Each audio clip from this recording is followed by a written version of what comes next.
Hi everyone. What a crowd. I've got to say, never expected it to be such a big crowd. My name's Abby and I'm super excited to be here today. Let's kick things off with the basics. Who would want to listen to a random person that they don't know that's 14? So, my name's Abby, I'm 14 years old, I represent Victoria in swimming, and if you couldn't tell already by the fact that this is an I Can talk, I'm autistic. Surprise! Does anyone else want to introduce themselves before we start? Anyone? Okay then.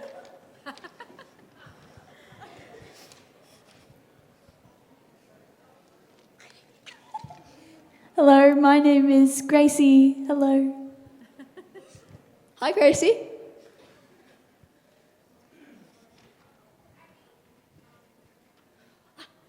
Someone else. Hello there. I'm George Varney, Chris's son. Nice to meet you. A 5.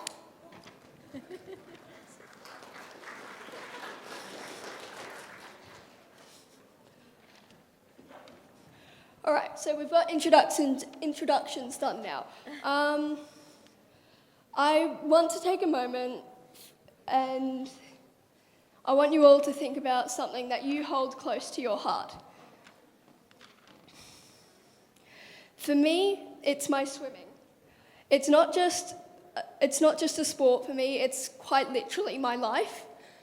I train 7 days a week and it's a bit mental. And my friends that I've made along the way are like my own personal cheering squad. It's just minus the pom-poms and backflips. So now, let's talk about sport. We all love it, but let's be real. It can be pretty tough sometimes. There are moments where you question if you even deserve to be in that fancy stadium or on that podium. That brings me to my topic today, imposter syndrome as a para-athlete. I didn't mention this before, but I'm a para-athlete. Think of me as one of those amazing competitors at the Paralympics, but just on a much, much lower scale. And because my challenges are more mental rather than physical, I sometimes wonder, why am I even here? This is nationals. How do I deserve to be here? Honestly, I feel a bit like a fraud more often than I would like to admit. And you know what? It's not the most fun experience, if you can already tell. But here's the real thing. Imposter syndrome is like when you don't feel like you're good enough. People say, just think of what you've accomplished. Yeah, like that. I'm going to listen to that when I'm mid-mental breakdown in the change rooms. So I've got a little bit of a solution, but you can't really get rid of feeling like you're not good enough.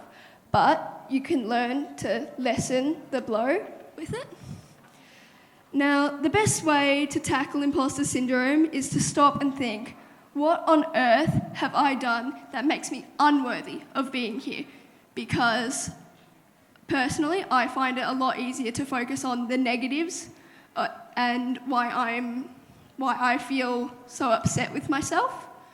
And I'm sure a few of you in the crowd would agree. So, I know it sounds very, very simple, but it's harder than doing physics and climbing Mount Everest at the same time. The first time you do it, it might feel like trying to do a flip off the diving board and belly flopping instead. But once you get the hang of it, you'll feel like you've taken power back from your mind and it will be an incredible win. Whew. Okay, that got unusually deep for a second, didn't it? That's all I've got to say. I'm sorry for the mood swing. I guess I left my emotional stability at home this morning. Have a fantastic day and be sure to come say hi. It was lovely to meet you all.